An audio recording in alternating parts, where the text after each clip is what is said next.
अस्सलाम वालेकुम, सुबह खैर। कैसे हैं आप सब लोग? ठीक ठाक हैं, मज़े में हैं? अच्छा जनाब, ठीक ठाक रहना बड़ा ज़रूरी है, फिट एंड फाइन रहना बड़ा ज़रूरी है। इसके अलावा आज के दिन का आगाज़ इस दुआ के साथ कि अल्लाह ताला हमारी सारी दुआओं को कबूल फरमाए और हमारी सारी नेकियां जो है वो कबूल फरमाए और हमें नेकियां करने की तौफीक दे।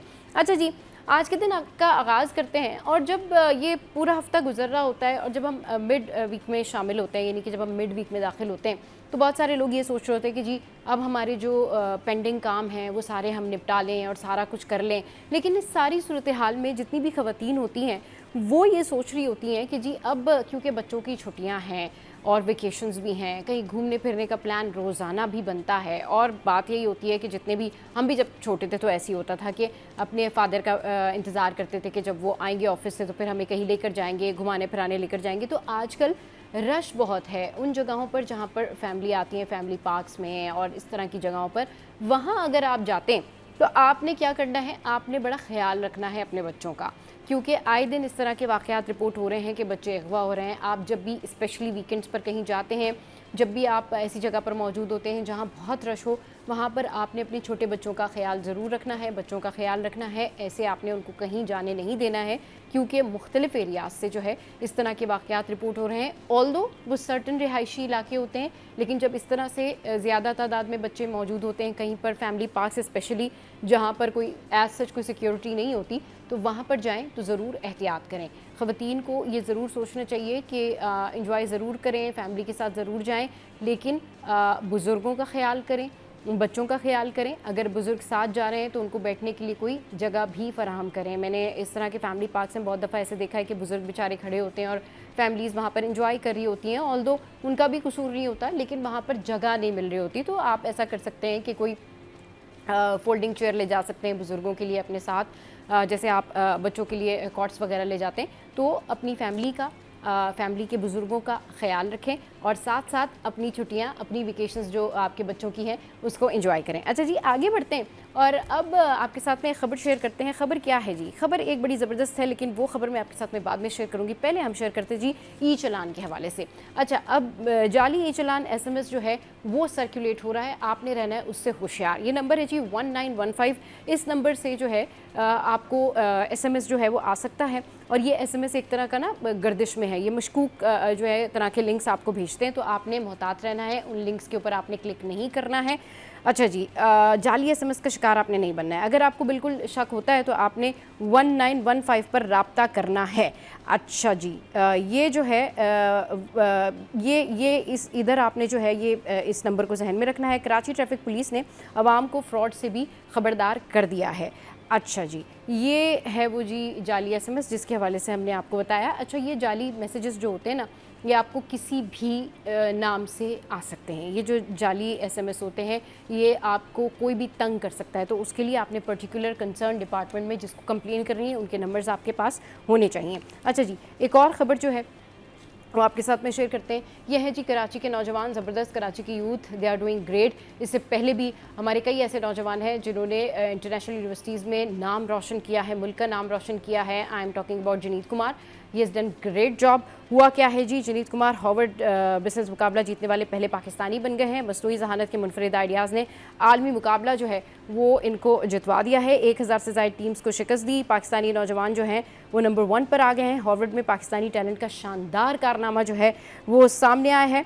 अच्छा जी, AI पर मबनी बिजनेस आइडिया ने दुनिया को मुतासिर कर दिया। 2 साल की इनकी मेहनत थी जो कि रंग लेकर आई। जनीत कुमार का अज़्म अब एक और आलमी मुकाबले की तैयारी कर रहे हैं ये। अच्छा जी, हार्वर्ड क्रिम्सन बिजनेस मुकाबले में पाकिस्तानी परचम जो है Sarbuland, and that's really great, क्योंकि ये जो अब टेक्नोलॉजी है, ये जो AI है, इससे रिलेटेड हमारे जो स्टूडेंट्स हैं, हमारे जो बच्चे हैं, वो बहुत कुछ ऐसा अच्छा कर रहे हैं कि वो इंटरनेशनली रिकग्नाइज होते जा रहे हैं। और AI एक ऐसी फील्ड है जिसको समझना वैसे तो बहुत आसान काम है, लेकिन उसके लिए मुश्किल ये है कि आपको पढ़ना बहुत पड़ता है। मतलब AI को चलाने के लिए, AI को समझने के लिए, ऑलरेडी उसकी कमांड हासिल करने के लिए या ऑलरेडी उससे फ़ायदा हासिल करने के लिए पहले आपको ख़ुद बहुत एजुकेट होना पड़ता है, पहले आपको ख़ुद वो सारी मालूमात होनी चाहिए। तो जो लोग क्रेज़ी हैं अबाउट एआई, वो एक अच्छी बात यह है कि अब इसको इस्तेमाल करने के लिए एटलीस्ट वो पढ़ना शुरू करेंगे। वो स्टूडेंट जो कि पढ़ाई से भागते हैं, वो स्टूडेंट जो कि अपने स्टडी आवर्स से भाग रहे होते हैं कि नहीं ठीक है 2 घंटे हमसे नहीं बैठ के पढ़ा जाता, तो वो पढ़ना शुरू करेंगे just because of AI, and that's good thing, क्योंकि आप एआई को बगैर जाने, बगैर पढ़े, बगैर बैकअप नॉलेज के नहीं चला सकते। चलिए जी ब्रेक लेते हैं, ब्रेक के बाद वापस आएंगे, फिर ज़बरदस्त टॉपिक आज के शो में शामिल करेंगे और डिस्कशन को आगे बढ़ाएंगे। कहीं नहीं जाना, हमारे साथ रहें। Welcome back. तो अब कुछ बात कर लेते हैं हम ऐसे टॉपिक पर जो टॉपिक जो है मौजूए बहस रहता भी है और इसका कोई कंक्लूजन निकल भी नहीं पाता, क्योंकि जितनी इस पर बात की जाए उतनी बातें चलती रहती हैं। हाँ, मगर ये ज़रूर है कि हम ये ज़रूर समझ सकते हैं कि भाई अगर आप हर चीज़ में इंसानियत को पहले रखें तो बहुत सारी चीज़ों के मैटर जो है वो सॉल्व हो जाते हैं। अच्छा, अब ये जो होता है ना कि जो घरेलू ख़वातीन की अगर बात की जाए कि जी जो सास नंद का आपस का जो रिश्ता होता है, तो उसमें क्या कुछ होता है कि जब आप एक लड़की को पसंद करते हैं, उसको लेकर आते हैं, तो पहले तो वो आपकी चॉइस भी होती है, बेटे की भी चॉइस होती है, लेकिन बाद में फिर वो घर वालों की चॉइस नहीं रहती है और सिर्फ वो उसको अपने बेटे की बीवी समझते हैं या बस ये समझते हैं कि ये बहू है। और फिर सवाल ये होता है कि भाई जो सास है क्या वो माँ बन सकती है, नहीं बन सकती है, या बहू जो है वो जो डॉटर इन लॉ है वो बेटी बन सकती है या नहीं बन सकती है। और इस बीच में जो है फिर सारी कंक्लूजन यहाँ पर आ रही होती है कि जी ठीक है जी सगी माँ जो होती है सगी माँ होती है, लेकिन ऐसा नहीं होता। अगर आपके अंदर बहुत बर्दाश्त है, सब्र है, तो ये मैटर आप सॉल्व कर सकते हैं। तो ये बड़ा ज़बरदस्त दिलचस्प टॉपिक है, इस पर बात करने के लिए फातिमा हमारे साथ मौजूद हैं, सोशल एक्टिविस्ट हैं, उनको शो में वेलकम करते हैं। अस्सलाम वालेकुम फातिमा, कैसी हैं आप, ठीक हैं?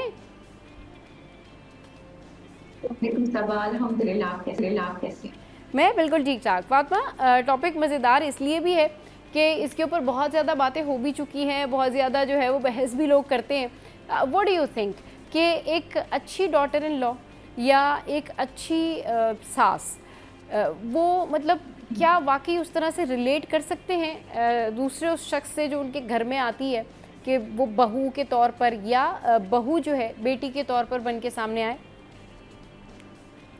Thank you for having me. And secondly, it's a very interesting topic. Aajkal, Yes.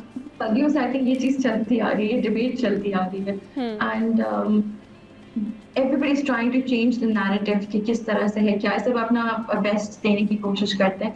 But what I personally feel या फिर what I have seen around होता इस तरह से है कि जब कोई आपके घर आता है, for example आप किसी को लेकर आते हैं शादी करके, तो I think we should accept that person the way she is, ठीक है, because देखिए कोई आते ही साथ अपने आप को completely change नहीं कर सकता. आजकल जो है देखिए जल्दी शादियां तो होती नहीं है, girls are mature enough, they want to complete their studies. तो जब एक मैच्योर लड़की से आप अपनी बेटी की शादी करते हैं तो जाहिर सी बात है उसकी नॉर्म्स, उसके वैल्यूज उस तरह के ही होते हैं जहाँ पे वो रहती रही अपने पेरेंट्स के साथ, ठीक है. अब you can't expect that person to change everything overnight and completely transform कर ले अपने आप को, which is humanly not possible, I would say. And ऐसा हो भी नहीं सकता कि अगर एक आदत उसकी है तो वो उसको कैसे कुछ हफ्तों में बदल सकती है. It takes time, ठीक है, और वो आप उनको उससे डंडे के जोर पे भी नहीं करवा सकते. The best thing to do is that you give space to that person, और आप अपने आप को भी समझाएं कि आप अगर किसी को लेकर आए हैं, that girl has left everything behind, ठीक है, just to be part of your family. तो I think उसको आप accept करें, उसको time दें, ठीक है, and let her go with the flow. जिस तरह से आपकी घर के traditions है, सारा कुछ है, she will definitely follow those, but she will take time. If you're going to pressurize her, अगर आप उस पर pressure डालेंगे, आप उस forcefully करवाएंगे, तो I think वो भी उस चीज़ को, उस relationship को, वो जो आपका starting का जो होता है शादी का time, उसको भी शायद वो enjoy ना कर सके, और उन bad experiences को जो है वो फिर आगे तक लेके जाए, उसके माइंड में वो embed हो जाएंगी वो सारी चीज़ें. They don't like me, वो मुझे pressurize कर रहे, they have not accepted me. तो I think you should not take that person as a competitor जो आपके घर में आया है आपकी बहू के तौर पे, उसको आप as a competition ना लीजिए. आप ये देखिए कि now that person is part of your family. So I think when you consider her अपनी बेटी के जैसा आप अगर इसको समझेंगे तो आई थिंक चीज़ें ऑटोमेटिकली जो है ना वो चैनलाइज होना शुरू हो जाती हैं, and they get better day by day. सही। अच्छा, आपने जिस तरह से बताया ना, बहुत ज़बरदस्त, बहुत अच्छे तरीके से आपने इसको एलैबोरेट किया।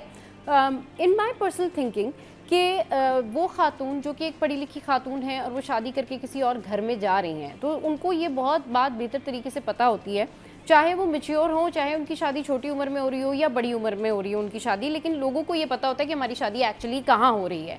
तो इस सिनारियो में उनको ये पता होता है कि जिस घर में वो शादी करके जा रही हैं, उससे पहले उनकी अपनी सास से मुलाकात हुई होगी, तो उनका माइंडसेट क्या है। ऑल्दो आप किसी को कम्प्लीटली सारी ज़िंदगी तो नहीं जान सकते, उसके लिए तो आपको एक बहुत टाइम चाहिए होता है, एक्सप्लोर करते करते आप लोगों को समझते हैं। लेकिन होता ये है कि इवेंचुअली जब आपको पता होता है कि आप किस फैमिली में शादी करके जा रहे हैं, आपकी खुद की पर्सनल कैपेसिटी क्या है, हाउ कैन यू बेयर, मतलब आपकी बर्दाश्त करने की सलाहियत क्या है, क्या आप में सब्र है, क्या आप लोगों की बातों को इग्नोर कर सकते हैं। अब फिर ये भी देखना होता है कि अगर कोई खातून आपके साथ बहुत अच्छी हैं और वो आपके साथ में उन्होंने बहुत अच्छा रिश्ता रखा हुआ है, शादी से पहले वो आपको उसी तरह से प्यार करती हैं, बाद में अगर वो चेंज हो रही हैं, तो ये भी देखना होता है कि उनकी मेंटल वेलबींग कैसी है, उनकी पिछली जो तरबियत है वो कैसी है। क्योंकि लोग होते हैं ना फातिमा, कि पहले तो वो शादी करके लेके चले जाते हैं लड़कियों को कि हाँ नहीं ठीक है हम तो बेटी बना के रखेंगे, और बेटी जो है, जो बहू है,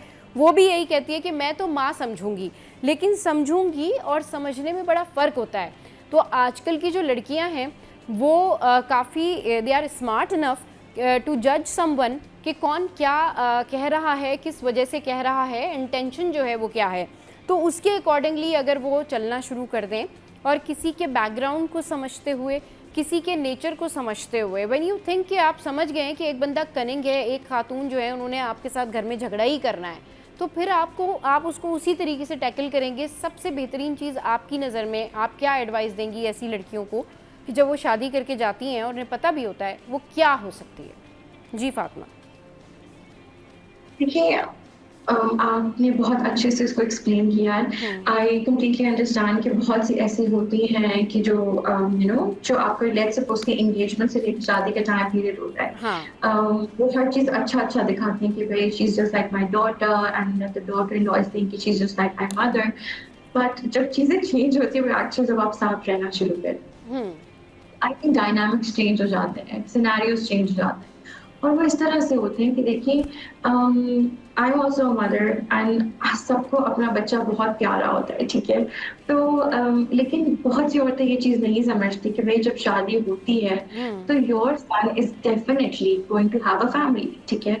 और शायद अब आप उसकी वो उस तरह से प्रायोरिटी ना हो जो कि आप शुरू से बचपन से इमेजिन करते आए हैं कि वो मेरा बेटा है, वो मुझे ही प्रायोरिटाइज करेगा, किसी और को स्पेस नहीं देगा। तो मतलब आप you have to keep yourself in their shoes, और आपको देखना होगा कि आप भी कहीं किसी के घर गई थी और इस तरह से आपने भी अपनी फैमिली स्टार्ट की। सो आई थिंक आपको दूसरे को भी स्पेस देना पड़ेगा, आपको उस लड़की को एक्सेप्ट करना पड़ेगा, कीपिंग असाइड कि वो आपका कितना लाडला है, सारी चीज़ें आपको एक्सेप्ट करना पड़ेगा कि now your son has a family, या मतलब अगर कोई नंद है तो उसको ये समझना पड़ेगा कि आपके भाई की अब शादी हुई है, उसको आप स्पेस देना होगा, ठीक है।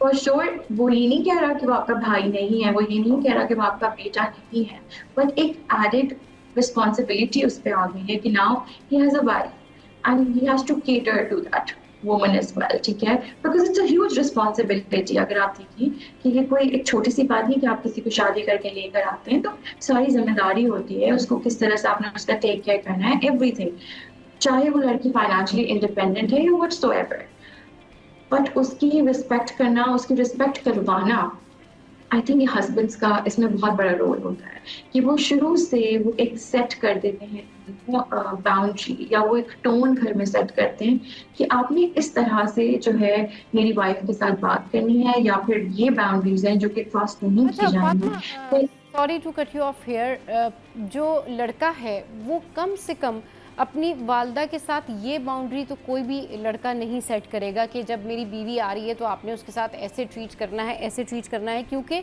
ये तो फिर खुद उसकी तरबियत पे सवाल उठ जाएंगे ना। उसकी रीज़न ये होती है कि वालदा को तो आप नहीं बता सकते, हाँ अलबत्ता जो आ रही है आप उसको समझा सकते हैं। जब कोई मसला क्रिएट हो तब आप बात कर सकते हैं अपनी वालदा से भी और बीवी से भी। लेकिन अगर कोई लड़का पहले से ही बाउंड्री सेट कर देता है तो वहीं से फिर ड्रामेबाजी शुरू हो जाती है, वहीं से फिर प्रॉब्लम शुरू हो जाती है। उसकी रीज़न ये होती है कि अभी एक लड़की नहीं आई है और पहले से अगर कोई लड़का अपनी वालदा को या घर वालों का माइंड प्रिपेयर कर रहा है कि आपने ऐसे रहना है, ऐसे रहना है, तो ये क्या होता है, ये तो फिर नेग्लिजेंस की तरफ चीज़ें चली जाती है कि जी ठीक है, अगर कोई आ रहा है तो आपने ये रखना है, ऐसे रखना है, ऐसे रखना है। ये तो आपको रहने के बाद ही पता चलता है, एस्थेटिक्स भी यही है। और ये फिर वालदैन के एहतराम में भी आ जाती है ये बात कि भाई आप पहले से क्यों गाइड करेंगे, आप अपने वालदैन को भी देखेंगे और आप अपनी बीवी को भी देखेंगे, दोनों का बैलेंस रखेंगे आप। और फिर दोनों में अगर कोई बात होती है तो उस वक्त आप एलिजिबल होते हैं ये बात कहने के लिए कि जी आपने ये करना है या आपने ये करना है। अब पहले से ही अगर वो अपनी बीवी के लिए बाउंड्री सेट करेगा तो ऑलरेडी वो बाउंड्री सेट नहीं कर रहा, वो तो मुश्किलात खड़ी कर रहा है अपनी बीवी के लिए। जी Exactly. My point also over here is कि देखिए जब वो आती है आपके घर में, हाँ आप उसको first day ये नहीं बता सकते कि these are the list of things that you have to हाँ do. हाँ तो उसके लिए भी एक ट्रॉमेटाइजिंग सिचुएशन होगी कि भाई this is my first day and मुझे सेट ऑफ इंस्ट्रक्शंस मिल चुके हैं कि मेरी माँ को आपने ऐसे ट्रीट करना है, मेरी बहनों से आपने ऐसे बात करनी है, हाँ which is fair at all. आपको स्पेस देनी पड़ती है जेल इन करने के लिए या उसको सारा सिनेरियो समझने के लिए। आई थिंक लड़कों को भी, हस्बैंड्स को भी ये चीज समझनी चाहिए हाँ कि अगर बैलेंस मेंटेन करना है तो it has to be the mother as well as the wife. ठीक है, आपने दोनों को समझाना है। इट्स नॉट अबाउट कि आपकी ब्रॉट अप पे बात आ जाएगी या आपके पेरेंट्स उस चीज को शायद पसंद ना करें, fair enough, they might not like, but the point is कि देखें अपने शुरू दिन से सबको बताना है कि देखिए इस तरह से हमने चलना है जो आपने बात की। ठीक है, I am not just saying कि आपने सिर्फ मदर्स को समझाना है या सिर्फ आपने सिस्टर्स को समझाना है। ऑब्वियसली आपकी वाइफ है, अगर आपकी शादी से पहले उनसे अंडरस्टैंडिंग रह चुकी है तो well and good, you should have told your wife या योर फियांसे कि भाई इस तरह से and this is how you have to deal. And you can also give her the confidence कि लेट्स सपोज अगर कोई आपसे मिसबिहेव करता है या आपको किसी का अगर बिहेवियर अच्छा नहीं लगता या आपको लगता है कि कोई आपको क्वेश्चन कर रहा है आपकी चीजों के ऊपर, तो you should come to me first rather than over reacting. So I think ये कॉन्फिडेंस जो है वो देना बहुत जरूरी है हस्बैंड्स को, अपनी वाइफ्स को, कि प्लीज आप बजाय इसके कि किसी कॉन्वर्सेशन में जाए और उसका कुछ नतीजा निकले, you can come to me and you can discuss it with me and then we can do it together. So I think that's the right way to do it. सही। अच्छा फातिमा, ये टॉपिक इतना इंटरेस्टिंग भी है और important भी है कि इसमें इशू ये होता है कि इंसान हर पहलू पर बात करना चाहता है और टाइम होता है थोड़ा शॉर्ट। अब ये जो बहनें होती हैं, लड़की की बहनें जो होती हैं, वो भी ठीक ठाक भड़का रही होती हैं कभी कभी, और कभी कभी वो बहुत अच्छा गाइड भी कर रही होती हैं। तो बात सारी यहाँ पे डिफरेंस वही आ जाता है कि आपकी तालीम का और आपकी तरबियत का डिफरेंस आ जाता है। मतलब अगर एक खातून है, एक लड़की है, उसकी शादी हो रही है और उसकी बहनें अगर उसको जो है ये गाइड कर रही हैं कि नहीं देखो तुमने तो अपनी सास की बात सुननी नहीं है, या वो जो सास की जो फैमिली है या सास की जो बेटी है या लड़के की जो बहन है वो अपनी अम्मी का माइंड मेकअप कर रही है कि आपने तो भाभी की सुननी नहीं है, तो दोनों तरफ से दूसरे लोगों को सुन के अपने घर का सुकून बर्बाद करना कितनी बड़ी बेवकूफ़ी है। क्योंकि एक लड़की आपके घर आई नहीं, एक सास से आपका इंटरेक्शन हुआ नहीं और पहले से ही आपने बदगुमानियाँ बना ली हैं, तो वो चीज़ें तो कभी भी नहीं चलती। अगर आपके दिल में किसी के लिए भी ग्रजेस हैं तो यकीन करें वो घर भी नहीं चलते। आप कोई भी चीज़, कोई भी काम कर रहे हो वो चीज़ें नहीं चलती। उसकी रीज़न ये है कि नीयत और आपका दिल साफ़ होना चाहिए।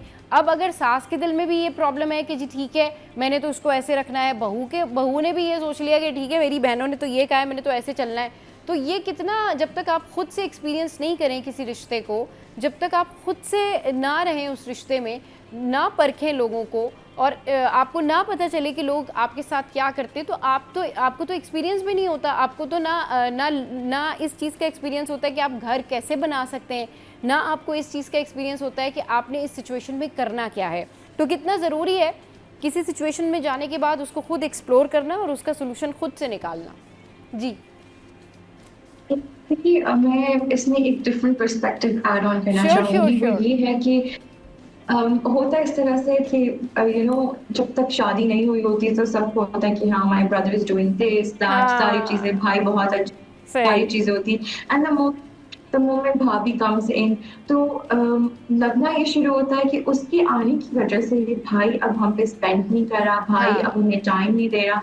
तो एक्चुअली होता क्या है इन रियल कि भाई के वही फाइनेंसेस से अब एक एक नया फैमिली मेंबर जब आता हाँ, है तो सही, डायनामिक्स चेंज हो जाती है। ठीक है, सही, अब वो जो आप पे बहुत स्पेंड कर रहा था, अब उसको थोड़ा सा अपनी फाइनेंसेस को चैनलाइज करना है, बिकॉज उससे अपनी फैमिली स्टार्ट करनी है। सही, तो यहाँ the bad person is not Bhabhi, but it's the brother who's trying to channelize things and वो सबकी बेहतरी के लिए कर रहा है। डेफिनेटली उसने सोच के चलना है। तो हाँ, होता क्या है, एक लेबल लग जाता है भाभी के ऊपर कि जब से हाँ, वो आई है तो जी हमारा भाई इम्पोर्टेंस नहीं दे रहा, वो अब स्पेंड नहीं करता हम पे। तो आई थिंक थोड़ा सा, बिकॉज अब आजकल सब बहुत शऊर है, सब पढ़े लिखे हैं, तो थोड़ा सा अपना सोचना चाहिए, अपना माइंड यूज करना चाहिए कि क्यों इस तरह से हो रहा है, ये किस वजह से हो सकता है, इसके पीछे रीजंस क्या होंगे, rather than you point out.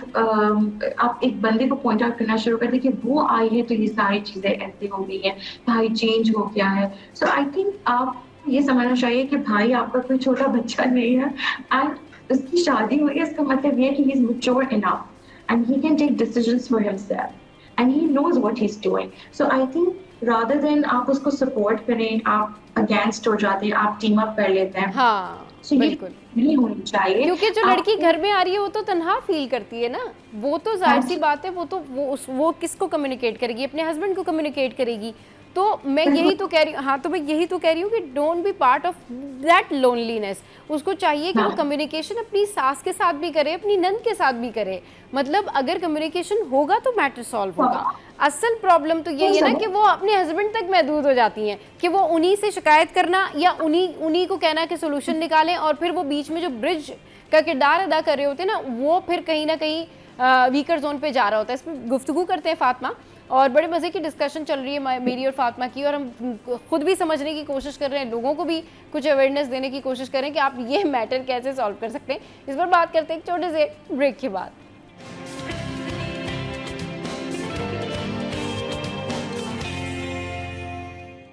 Welcome back family matters, जिसमें बहुत ज़्यादा बात होती है सास के हवाले से, नंदों के हवाले से और डॉटर इन लॉ के हवाले से कि भाई बहू जो है वो अब आ गई है। पहले तो बहू जो है बड़े अच्छे तरीके से बात करती थी, पहले तो जो है वो सास जो हैं वो बड़ा प्यार करती थी, लेकिन अब क्या हुआ, ये जो सिचुएशन होती है कि अब क्या हुआ जी, शादी के बाद क्यों लोगों के सिनेरियो चेंज हो जाते हैं। तो फातिमा इस पर डिस्कशन कर रही है। फातिमा, इस सूरत हाल में पहले हम बहू की बात करते हैं कि बहू को क्या करना चाहिए, और फिर हम बात करेंगे जी सास को क्या करना चाहिए, और फिर नंद को क्या करना चाहिए। जी।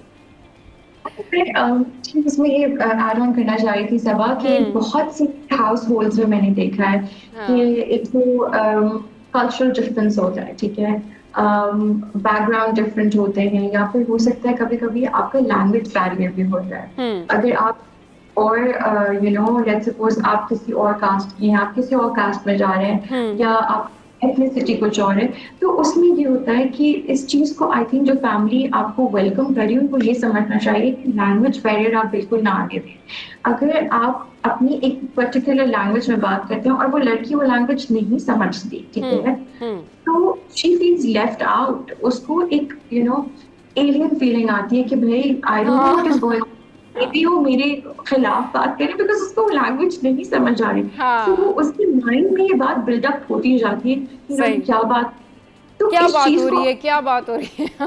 सही।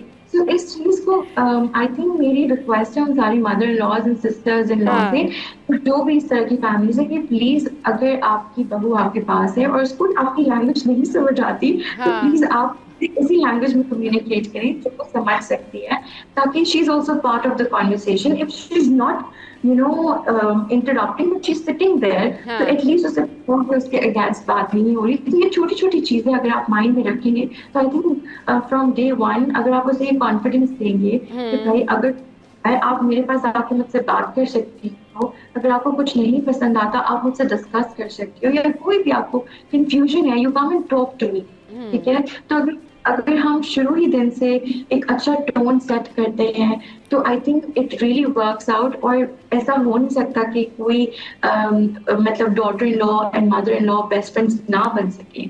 अगर वो डे वन से कोशिश करना चाहें तो I think this is possible. उनको ये पता होना चाहिए कि उन्होंने अपनी ईगोज असाइड रखनी है।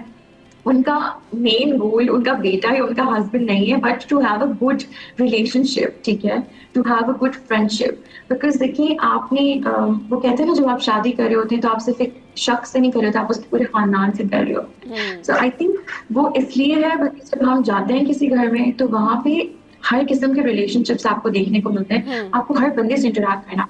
तो उसके लिए आई थिंक अगर आपको लोग वेलकम फील कराते हैं तो आपके लिए बहुत ईजी हो जाता है। बिकॉज आप देखिए, definitely I am not saying कि कोई जाति ही साथ अपने आप को कम्प्लीटली ट्रांसफॉर्म कर दे, चेंज कर दे, उनके अकॉर्डिंगली कर दे। No, of course not, it will not happen overnight. But सामने वाले को भी समझना चाहिए, टाइम देना चाहिए, स्पेस देनी चाहिए, और समझना चाहिए कि भाई with the passage of time अभी पूरी जिंदगी है हमारे पास उसको चेंज करने के लिए, या उसको उसकी हैबिट्स को हमारी हैबिट्स के साथ जेल इन करने के लिए। तो आई थिंक अगर आप थोड़ा सा इस चीज़ को अंडरस्टैंड करें, समझें, दूसरे को कॉन्फिडेंस दें, उसको वेलकम फील कराएं, उसको रिस्पेक्ट दें, तो ऐसी कोई लड़की नहीं है जो कि आपको आगे से रिस्पेक्ट नहीं करेगी। I think we are all educated enough, हमें पता है कि हमने किसी भी बड़े से जाके बदतमीजी नहीं करनी। इतना तो हर किसी को पेरेंट्स सिखाते हैं, जाहिर सी बात है। We all come from good families, and हमें अगर मौका दिया जाए, हमें समझा जाए, तो I think we can always prove ourselves कि we don't mind our mother-in-laws being our best friend. And I think जब आप एक फैमिली में जाके रहना शुरू करते हैं तो आपको अच्छा लगता है कि वहाँ के लोगों के साथ आपकी बॉन्डिंग स्ट्रांग है, आप लोग साथ मिलके डिनर्स करते हैं, लंच करते हैं, there are so many things, so many events, occasions जिस पे आप साथ होते हैं। तो आई थिंक वो कौन है सर जो चाहेगा कि अपने आप को बिल्कुल आइसोलेट करके रखे। सो आई थिंक ये चीज़ हम दोनों साइड से होगी कि आप लोग एक दूसरे को समझें और रिस्पेक्ट करें, कीपिंग योर ईगोज असाइड। सही, बिल्कुल। अच्छा, ईगो भी साइड पे रखनी चाहिए। सबसे बड़ा मैटर यही है ईगो का कि दोनों के दरमियान जब कोई झगड़ा होता है, क्लैश होता है। अच्छा, इसके अलावा अब जो लड़के के घर वाले हैं, लड़के के घर वालों को मेनली किन बातों का ख्याल रख लेना चाहिए, अपने तौर पे खुद ही सोच लेना चाहिए कि भाई अगर उनकी अपनी बेटियां भी उनको दो बातें कह देती हैं या वो खुद भी अपनी बच्चों पे गुस्सा हो जाती हैं, तो अगर उनकी बहू से भी कोई प्रॉब्लम हो जाए तो वो उसको माफ़ कर दें, लेट गो करें, जाने दें। मगर ऐसा नहीं होता, वो प्रॉब्लम वो डिस्कशन में आ जाता है, लेकिन बाकी उनकी फैमिली में जो भी प्रॉब्लम होता है तो वो फैमिली मैटर होता है। ऐसा क्यों? एक चीज बताऊंगी, होता है इस तरह से, let's suppose if there two sons, ठीक है, दो बेटे हैं, और जब एक बेटे की शादी को काफी अरसा हो चुका है, शुरू में हो सकता है कि वो वाली भी पसंद ना हो, लेकिन फिर with the passage of time वो पसंद आ गई, उसके साथ बॉन्डिंग हो गई।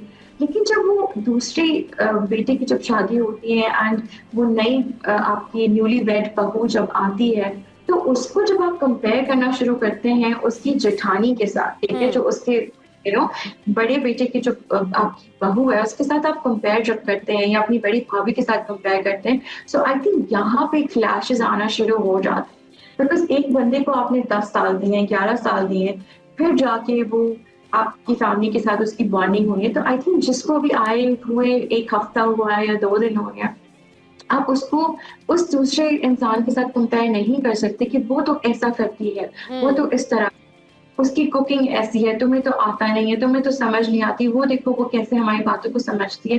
आई थिंक हर किसी को टाइम देना चाहिए, जब उसको भी टाइम लगा है तो आप उनको भी टाइम दीजिए, ताकि सब एक सेम लेवल पे आ सकें, सेम पेज पर हो। तो आई थिंक ये चीजें उनको माइंड में रखनी चाहिए कि comparison between 2 daughters in law is a bad idea. आप उसी टाइम पे दोनों में राइवलरी खड़ी कर देते हैं, ठीक है, और एक तरह से एक जेलेसी का फैक्टर आ जाता है, ना चाहते हुए भी आपको शायद फील ना हो, बट आप उसमें एक कंपटीशन ला रहे होते हैं कि ओ वो ऐसा कर रही है तो मुझे इससे बेटर करना है क्योंकि उन्होंने कहा है कि no she is good enough. हाँ, मतलब अगर फातिमा, एक छोटी सी बात है, अगर बहू ने कहा है भाई सोफा आप जो है वो ब्लू कलर का रख लें और सास कह रही है कि आपने येलो कलर का रख लेना है, या नंद कह रही है कि जी नहीं ये तो फॉन कलर के ही आएंगे, तो उसमें जिसकी बेस्ट चॉइस है वो रख लें। अल्टीमेटली खूबसूरत तो घर नहीं लगना है ना उनके, अल्टीमेटली उनकी चीज़ों ने खूबसूरत लगना है, फ़ायदा तो पूरी फैमिली को हो रहा है। तो अगर किसी की राय में वज़न है और उसकी राय मैटर करती है तो व्हाई नॉट, उससे क्या प्रॉब्लम हो जाएगा कि वो बहू की पसंद का था या वो बहू का मशवरा था या वो सास का मशवरा था या वो नंद ने मशवरा दिया था या इनफैक्ट वो घर में अगर कोई सर्वेंट उनके काम कर रहा है उसका मशवरा था। अल्टीमेटली तो फैमिली इज ग्रोइंग ना, अल्टीमेटली तो आपकी फैमिली ग्रो करती है। कोई बाहर से आएगा देखेगा तो वो ये थोड़ी पूछेगा, वो तो ये कहेगा नहीं घर बहुत खूबसूरत है। अब उसके पीछे आइडियोलॉजी किसकी है, ये तो एक्सप्लेनेशन कोई बैठ के नहीं देता। तो छोटी छोटी बातों पे भी झगड़े होते हैं। बिल्कुल, आई थिंक वही बात है कि एक दूसरे के ओपिनियन को आप रिस्पेक्ट हाँ करना सीखें, फाइंड अ वे आउट कि जिसमें सबका विन विन सिचुएशन हो। ये नहीं कि एक नाराज हो जाए और दूसरा खुश हो जाए, हाँ या फिर आप अपनी बेटी को खुश करने के लिए किसी और की बेटी को जो है ना अपसेट हाँ, कर दे। तो अपसेट कर, you सही। have to find a way out कि किस तरह से सबको आप खुशी-खुशी रखें। एंड आई हम्म थिंक इसमें जो है वो mothers they play a very important role, because उनका एक्सपीरियंस होता है, वो अपनी सास के साथ रह चुकी होती है, तो किस तरह से चीज़ों को लेके चलना है। तो आई थिंक अगर उस एक्सपीरियंस को पॉजिटिवली यूज़ किया जाए, तो व्हाई नॉट? मतलब काफ़ी चीज़ें बेहतर हो सकती है। So yes. Okay, thank you very much Fatima for your time. और बात वही है कि मैंने कहा था स्टार्ट में कि ये वो डिस्कशन है जिस पे आप जितनी बात करते जाएं टाइम जो है ना उतना ही शॉर्ट हो जाएगा, लेकिन ये मौजू, ये बातें सारी ख़त्म नहीं होती। कंक्लूजन यही है कि दोनों तरफ से सब्र करें, बर्दाश्त करें, एक दूसरे की जो ओपिनियंस है उनको रिस्पेक्ट करें और साथ साथ एक दूसरे को समझने की कोशिश करें। क्योंकि आप जब किसी भी रिश्ते में, ये मतलब वो आपका ये नहीं होता कि जी आपका कोई कोई जो है महल्लेदार है या ये आपके वो रिश्ते होते हैं जो सारी ज़िंदगी आपके साथ होते हैं। तो आपने इनको समझ के चलना होता है। तो जब समझ के चलेंगे तो आपकी मुश्किलें जो है वो आसान हो जाएंगी। और मैं तो फिर वही एक मशवरा दूंगी कि सब्र कर लें। अगर आप सब्र कर लेंगे तो सब्र जो है ना वो ज़बरदस्त चीज़ है कि उसके बाद बहुत सारी चीज़ें आपके लिए आसान हो जाती है, क्योंकि आपने वो टाइम गुजारना होता है। आप कहते हैं ठीक है ये टाइम गुजर जाएगा, उनका थॉट भी चेंज हो जाएगा, बहुत सारी चीज़ें चेंज हो जाएंगी और लोगों को भी समझ आ जाएगा। लेकिन जब आप सब्र नहीं करते, खुद भी पैनिक होते हैं, सामने वाला भी पैनिक है, घर में झगड़ा हो रहा है, तो उससे बातें फिर बढ़ती हैं। अगर किसी ने बात बढ़ानी होती है तो फिर वो लोग यही करते हैं कि फिर झगड़े ही करते रहते हैं, झगड़े ही होते रहते हैं। चलिए जी, झगड़ों से बचें, एक दूसरे से प्यार करें, घर वालों से प्यार करें और बर्दाश्त रखें, सब्र रखें और ये सोचें कि आपके सब्र करने से या आपके बर्दाश्त करने से आप ही का घर अच्छा हो रहा है। अगर आप अपनी सास की बात मान रही हैं तो आपके लिए अच्छा है, अगर सास बहू की बात मान रही है तो जाहिर सी बात है सास के लिए, बहू के लिए, दोनों के लिए अच्छा है। वो उनके घर के पॉजिटिविटी की बातें हो रही हैं। ब्रेक लेते हैं, ब्रेक के बाद वापस आएंगे, फिर करेंगे जी ढेर सारी बातें।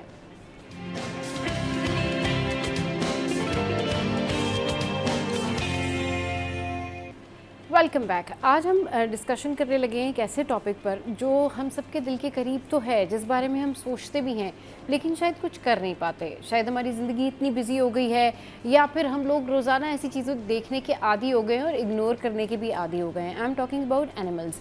अच्छा, ये जो स्ट्रे डॉग्स हैं, बर्ड्स हैं एंड ऑल, हम इनके बारे में देखते भी हैं, सोचते भी हैं, लेकिन फिर हम ये शायद नहीं सोच पाते कि इनको भी खाना चाहिए, इनको भी ज़िंदा रहने के लिए कम से कम कोई एक ऐसा शेल्टर, कम से कम कोई ऐसी खुराक तो इनको चाहिए जो ये दूसरों के लिए भी हार्मफुल ना हो और ख़ुद भी ये पीसफुल रहें। चिड़ियाएँ जो हैं, मैं अभी ब्रेक में जब थी तो मैं हमारी जो साथ जो पर्सनालिटी जिन्होंने अभी ज्वाइन किया है, सैयद फैसल साहब, उनसे यही बात करी थी कि पहले तो मुझे लगता था कि घर के बाहर काफ़ी ज़्यादा जो है वो बर्ड्स वगैरह आती, लेकिन अब तो बर्ड्स वगैरह भी नहीं आती। यानी कि ये भी एक अलमिया है कि अब ये भी जो है ना ये पॉजिटिविटी भी, ये नेचुरल, ये कुदरती चीज़ें भी गायब होती जा रही हैं just because of our attitude. ये हमारे एटीट्यूड की वजह से होता है। हम लोग मेहरबान हैं, काइंड हैं, लेकिन शायद हम लोगों के पास टाइम नहीं है ये काइंडनेस दिखाने के लिए, जो कि सैयद फैसल साहब जैसे लोग दिखा रहे हैं। इनसे मिलवाती हूँ मैं आपको।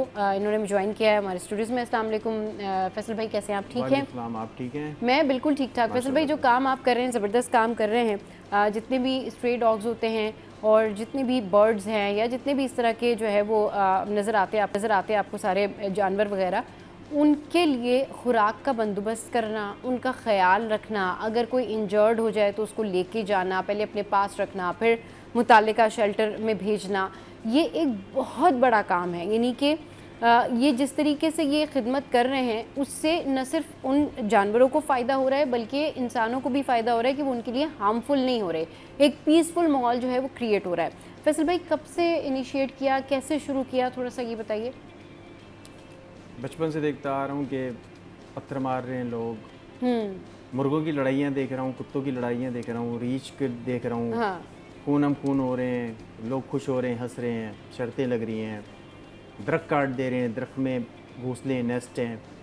वो गिर जा रहे हैं, उसमें एग्स भी हैं। अच्छा, लोग समझते हैं कि अंडे हैं तो नहीं, उसमें नहीं, उसमें ऑक्सीजन है, उसमें बेबी बर्ड है, वो अल्लाह उसको खुराक दे रहा है, ऑक्सीजन दे रहा है। लेकिन लोग समझते नहीं, अंडों को फेंक के दरख्त काट दिए। दरख्त काटने, कुछ दरख्त अगर आप 100 दरख्त काट रहे हैं तो 10 दरख्त छोड़ दें जिसमें नेस्ट हैं, जब वो फ्लाई कर जाएं बर्ड तो उसको काट लें बाद में।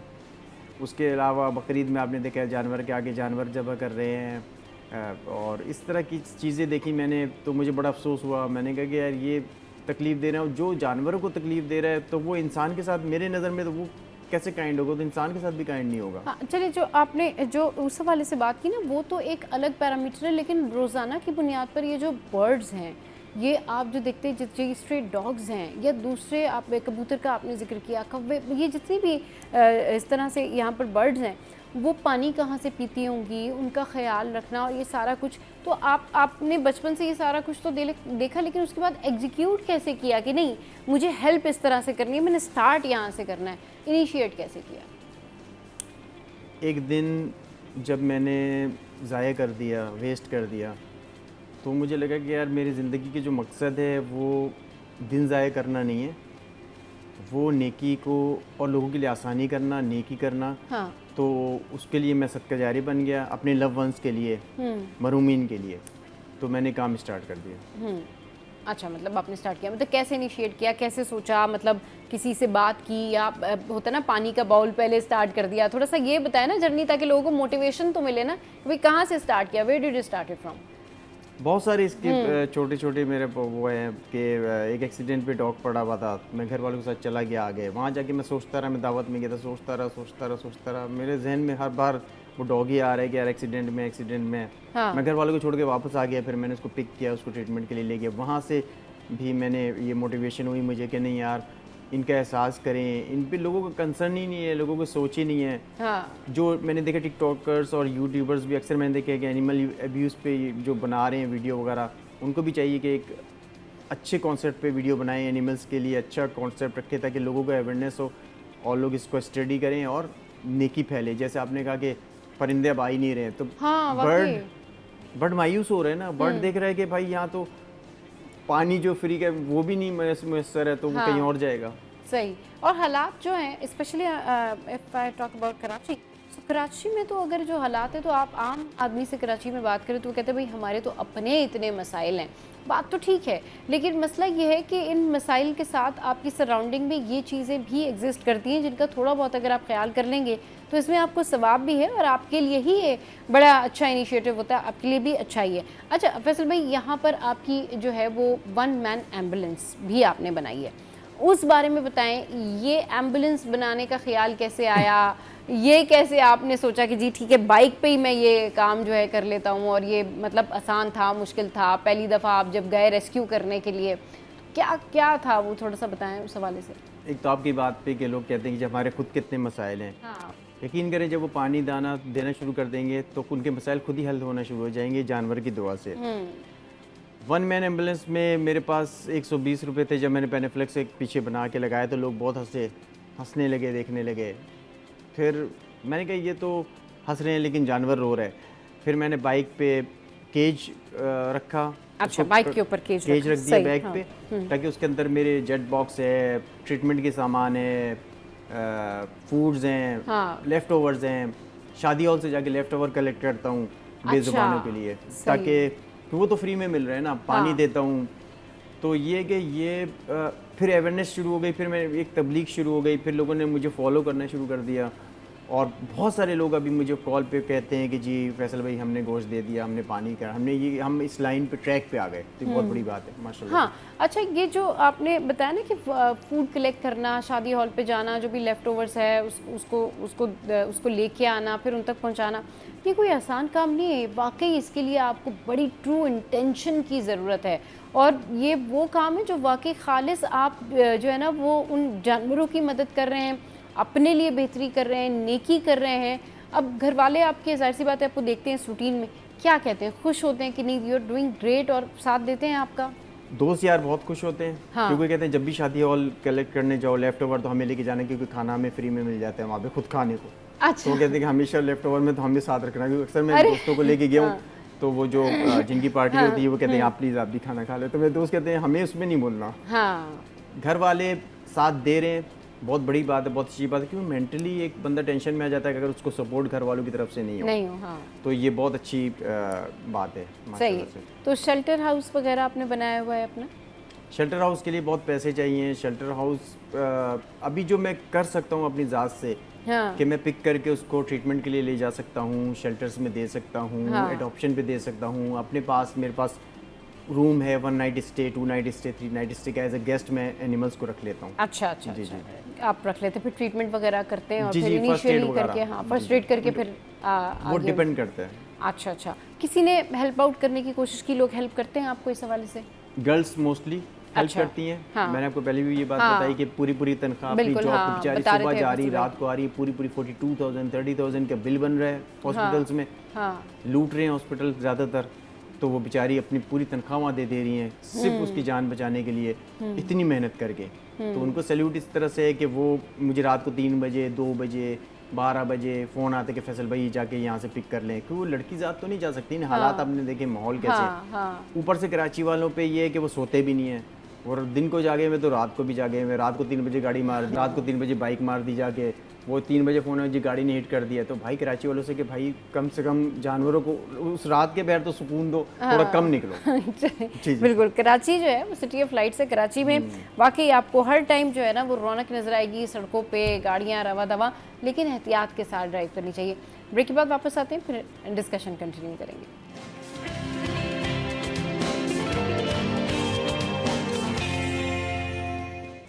Welcome back. फैसल भाई इस वक्त हमारे साथ मौजूद हैं और हम बात कर रहे हैं एनिमल्स के हवाले से कि उनको रेस्क्यू करते हैं, फिर अपने पास घर में रखते भी हैं, फिर जाके शेल्टर होम में जो है वो उनको देख के आते हैं कि भाई ये आप इनका मज़ीद ट्रीटमेंट करें।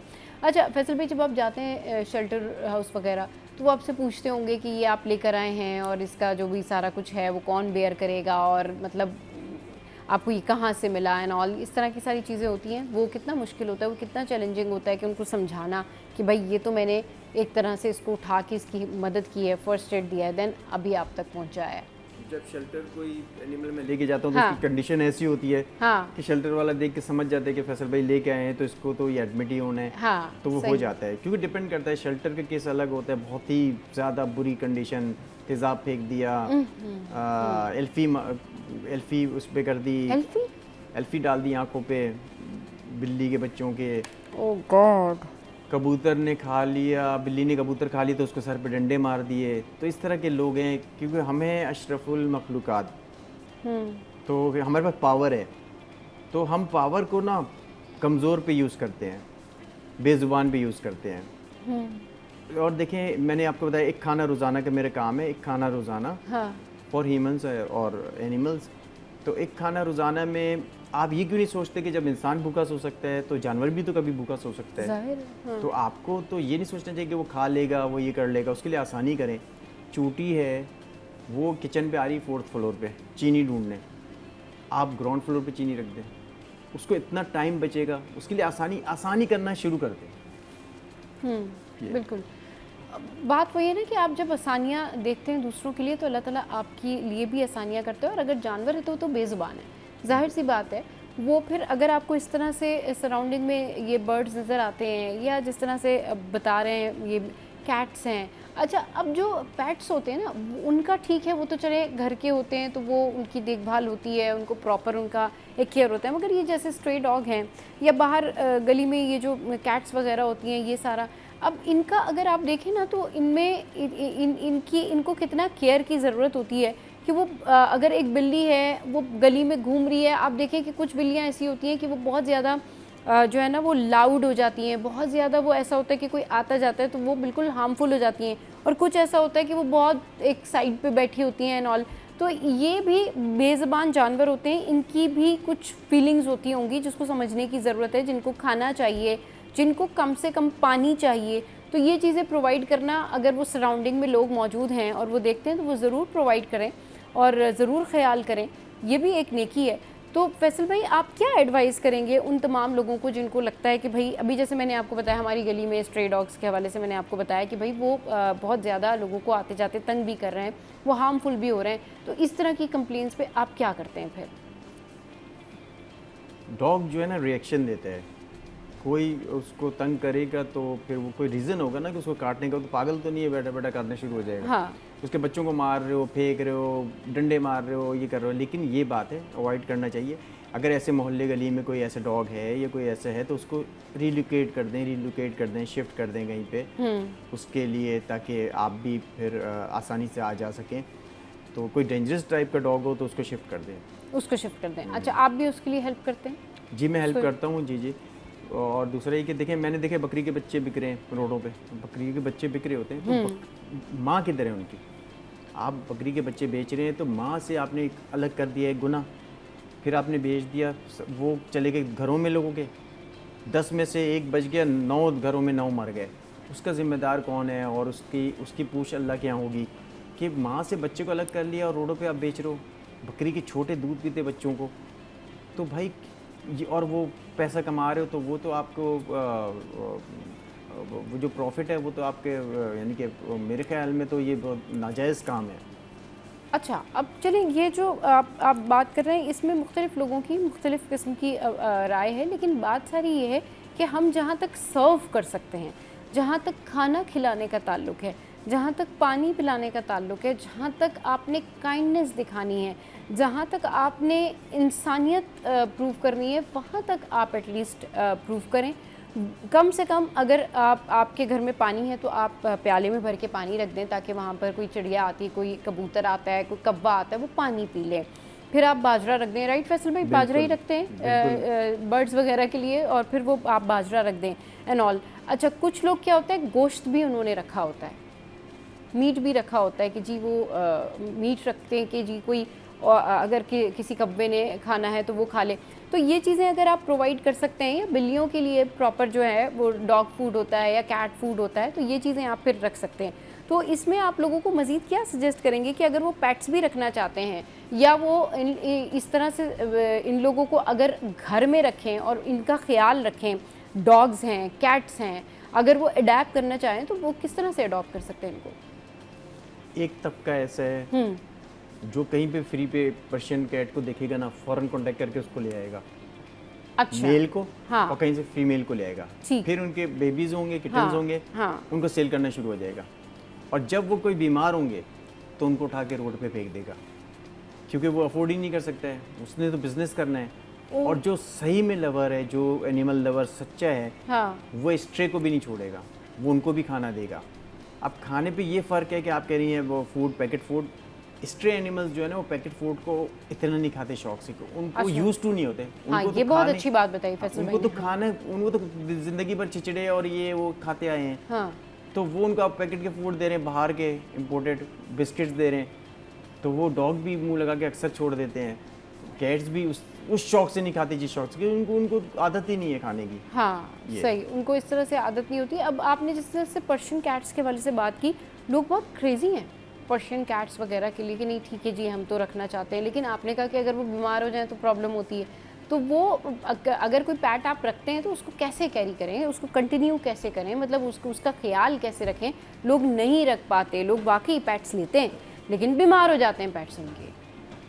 जी। किसी के पास 4 दोस्त आ जाएं, उसका कट चाय पिलाने के पैसे नहीं है। हाँ। 4 दोस्तों को। हाँ। और रखी भी बिल्ली पर्शियन। तो आपके कट चाय पिलाने के पैसे नहीं है, आप पर्शियन पाल रहे हो, शो ऑफ कर रहे हो। हाँ। आप उसकी वेट के पास नहीं ले जा सकते, आप उसको फूड नहीं खिला सकते, आप उसको किसी अच्छी जगह पे अच्छे घर नहीं दे सकते, माहौल अच्छा नहीं दे सकते। हाँ। ये अभी डॉग आया था, एक हस्की डॉग है, साइबेरियन डॉग है, वहाँ पर ठंड होती है, वहाँ के डॉग को यहाँ ला के हशर नशर कर दिया उसको जब वो बिल्कुल ही मरने लगा तो उसको रोड पे फेंक दिया, उसके टांग अलग मैगेट्स पड़े हुए, वो निढाल हो रहा है, एक आँख अलग उसकी वो ख़राब। तो आपने क्यों ऐसा किया? जब आपको क्या आपको शौक था कि बच्चों की शौक की खातिर आप लेके आ गए हो, अफोर्ड आप कर नहीं पा रहे हो, ये है यहाँ पे कि अफोर्ड नहीं कर पाए, शो ऑफ करना है। हाँ बिल्कुल, वो ले आते हैं लेकिन बस वो शो ऑफ के लिए, और वो फिर आप उसको अफोर्ड नहीं कर सकते, उसका ख्याल नहीं रख सकते, उसको वेट को नहीं दिखा सकते, आप उसको हॉस्पिटल क्लिनिक सही नहीं पहुंचा सकते, तो फिर आप जाहिर सी बात है फिर आप ऐसा पेट ना लेकर आएँ। अच्छा, जिन लोगों को पेट्स रखने का शौक़ है, चाहे वो कैट हो, डॉग हो, तो वो वो किस तरह का एनवायरनमेंट बनाए? आपने बताया कि आप नेस्ट भी बना के देते हैं लोगों को और वो सारा कुछ, हाँ, बर्ड्स के लिए। तो वो किस तरह का एनवायरनमेंट, अगर कोई एनिमल लवर है और वो चाहता है जी ठीक है एक रूम में मैं नेस्ट के लिए भी जो है वो बर्ड के लिए भी नेस्ट बनवाऊँ, एक रूम में जो है वो मैं वहाँ पर डॉग्स भी मैं रख लूँ, वहाँ मैं कैट्स को भी रख लूँ, तो कैसे बना सकता है वो कोई जगह? क्या क्या चीज़ें चाहिए होती हैं, क्या इंटेंशन चाहिए होती है, किन चीज़ों की ज़रूरत होती है? डॉग रखे हैं, हाँ, तो उसको तो आपको टहलाना भी है, घुमाना भी है, हाँ, उसको टाइम बिल्कुल भी देना आपने, है, उसको हाँ। पिंजरे में कैद नहीं करना। अगर आपने पिंजरे में कैद कर दिया तो वो तो सर्वाइव ही नहीं कर सर एक पाएगा। बड़ा सा रूम आपको चाहिए, आप उसको बाहर भी निकालेंगे, आप मट्टी भी उसको चाहिए, लेके रूम भी जाएंगे, चाहिए, हाँ घास भी सही चाहिए, है। बिल्ली हवा का भी भी चाहिए, ऐसे ही है, हाँ साए धूप भी चाहिए, हाँ खाना भी अच्छा चाहिए, 3 टाइम के चेंज खाने चाहिए। तो हाँ। अब आप अफोर्ड ही नहीं कर पा रहे, वही बात आ गई, तो आप नहीं पालें। सही, गुनाह में पड़ने से बेहतर है कि आप अवॉइड करें उसको, हाँ नहीं सही, पालें आप। नहीं पाले नहीं। लेकिन अगर जो लोग कैरी कर सकते हैं, मतलब लोग कहते हैं नहीं ठीक है वी विल कीप देम, हम इनको रखेंगे, तो वो एक पॉइंट तो बनाएंगे ना जहाँ पर वो आके खाना खाएंगे। एक नेस्ट तो ऐसा होगा ना जहाँ वो बर्ड आएगी वापस, तो एक पॉइंट वो किस तरह से मेंटेन कर सकते हैं, वो मैंने आपसे पूछा कि वहाँ किन किन चीज़ों की उनको ज़रूरत, पानी की ज़रूरत पड़ेगी, उनके नेस्ट की ज़रूरत पड़ेगी। डॉग के लिए लोग बहुत ज़्यादा, आपने देखा होगा, बहुत कॉन्शियस होते हैं डॉग के लिए। वो डॉग को अपने रूम में ही, कई ऐसे मैंने देखे हैं पेट्स जो कि लोगों के रूम में ही होते हैं, लेकिन जब उनको कोई प्रॉब्लम होती है, बीमारी होती है, तो वो फिर उनको नहीं समझ आता कि उनको रखना कहाँ है। तो इनको रखने का एक सेफ तरीका क्या है, मतलब एक उनका पॉइंटर क्या है कि ठीक है डॉग है वो घूमेगा भी घर में या घर से बाहर जाएगा, या आप कैट है आप उसको बंद तो नहीं कर सकते, लेकिन उसका पॉइंटर क्या है, how to maintain that point कि वो वहाँ पर कंफर्टेबल भी फील करें, उन्होंने खाना खाना हो वो वहाँ पर जाएं, क्योंकि वो जब ट्रेन हो जाते हैं, वो जब घर में रहते हैं, पेट्स होते हैं, तो बड़े ट्रेन पेट्स होते हैं, उनको पता होता है कि जी हमने खाना यहीं बैठकर खाना है, उसके बाद फिर अगर हमने घूमना है या बाहर जाना है तो ये करना है। वो स्ट्रेंजर्स को भी जानते हैं, वो घर वालों को भी जानते हैं, तो वो उसके वाले से मैंने पूछा। एक बात तो ये कि मुझे ये बात बतानी चाहिए कि देखिए हर चीज़ की एक्सट्रीम ख़राब है। हाँ, अब हस्बैंड सो रहे हैं नीचे ज़मीन पे और वाइफ सो रही ऊपर बेड पे कुत्ते के साथ, तो ये एक एक्सट्रीम हो गया ना, इतने उस पर नहीं चाहिए, एक्सेस हर चीज़ की ख़राब है, excess of everything is bad. हाँ, अब ये कि केज है, केज आप रखें, आप लॉन में केज रखें, हाँ। उसको गर्मी में ठंडा रखें, सर्दी में उसको गर्म रखें, डॉग को टहलाएं, खिलाएं, पिलाएं, हाँ, हर जगह जैसे भी होता है, जैसे हाँ, आप खुद जो रहते हैं, उसका, आपको जो आपको हाँ। अगर कहीं गर्मी लग रही तो डॉग को भी गर्मी लग रही होगी, आपको सर्दी लग रही तो डॉग को, जानवर को भी लग रही होगी, हाँ। तो उसी तरह से केयर करें जिस तरह ह्यूमन का केयर होता है। बिल्कुल उसी तरह से केयर करें। और बात वही है कि excess of everything is bad. आपने ज़रूर इन चीज़ों का ध्यान रखना है कि अगर इंसान को एज ह्यूमन बीइंग आपको जो है वो स्किन इन्फेक्शन हो सकता है, तो डॉग्स के साथ भी कई सारे ऐसे डिजीज़ेज़ होते हैं, उनके साथ भी आपने बहुत जो है वो सेफली हैंडल करना होता है। किस तरीके से अपने आप को भी सेफ़ रखें, वैक्सीन्स वगैरह कराते रहें, उनका ट्रीटमेंट, उनकी जो सारी सफाई है उनको क्लीन करना, कहते हैं ना उनके हेयर्स में भी जो है वो बहुत जॉम्स होते हैं, उसको सारा कुछ करना, वो क्या किस तरह से केयर की जाए? जब आप उनको वेट को विज़िट करते रहेंगे ना, तो वो नीट एंड क्लीन ही रहेगा, उसका ख्याल ही रहेगा, वेट बताता रहेगा, उसका कार्ड बनता है, आप ख्याल करें, सफाई रखें। आप एक ट्रे है गंद, उसमें को शिट कर रहा है तो आपने ट्रे रखी हुई है, 1 हफ्ते तक आपने ट्रे साफ़ नहीं की है, तो जरासीम पैदा होंगे, फिर फ्लेस होती हैं, फिर ये होती है, तो इन सब चीज़ के स्प्रे आते हैं। लेकिन इन सबको जब आप सफाई रखेंगे ना तो सब चीज़ अच्छी लगेगी।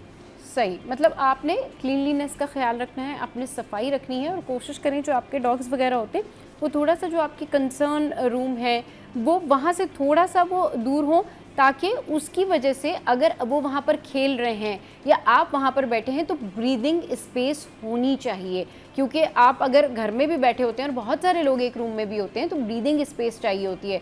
तो आपके जो डॉग्स हैं उनके लिए भी ब्रीदिंग स्पेस होनी चाहिए कि वो इतना इन्वायरमेंट में, इतना खुले इन्वायरमेंट में हो कि वो आपको तंग नहीं करें। आपने देखा होगा कि बहुत सारे डॉग्स ऐसे होते हैं कि छोटे छोटे घर होते हैं और वो घर के बाहर जो है उन्होंने उसको बांधा होता है, और कोई आने जाने वाला अगर बंदा है तो क्या होता है कि उनके ऊपर वो बहुत ज़्यादा क्या कहना चाहिए कि वो बहुत लाउड हो रहे होते हैं, और अगर आप किसी घर की बैल बजाएं तो ऐसा लगता है जैसे पता नहीं कोई क्या हो गया, मतलब स्ट्रेंजर के ऊपर इतना ज़्यादा उनकी लाउडनेस होती है। तो वो इस वजह से नहीं होती कि वो किसी स्ट्रेंजर की वजह से होती है, वो ये इस वजह से होती है कि वो बिल्कुल बंधे होते हैं या उनका उस तरह से ख्याल नहीं किया जा रहा होता। तो उनका ख्याल रखना बड़ा ज़रूरी है। कितना ज़रूरी है कि आप उनका टेक केयर करें, उनकी ख्याल करें। अगर आपने पेट रख ही लिया है तो आपको ये भी पता होना चाहिए ना कि भाई अब इसको घुमाने का टाइम है या शाम का टाइम हो गया है, या गर्मी अगर आपको लग रही है तो वो भी जानवर है, उसको भी गर्मी लग रही होगी, उसको भी प्यास लग रही होगी एंड ऑल दैट। ये ज़रा बताएं। बस देखिए, केयरलेस नहीं हो आप।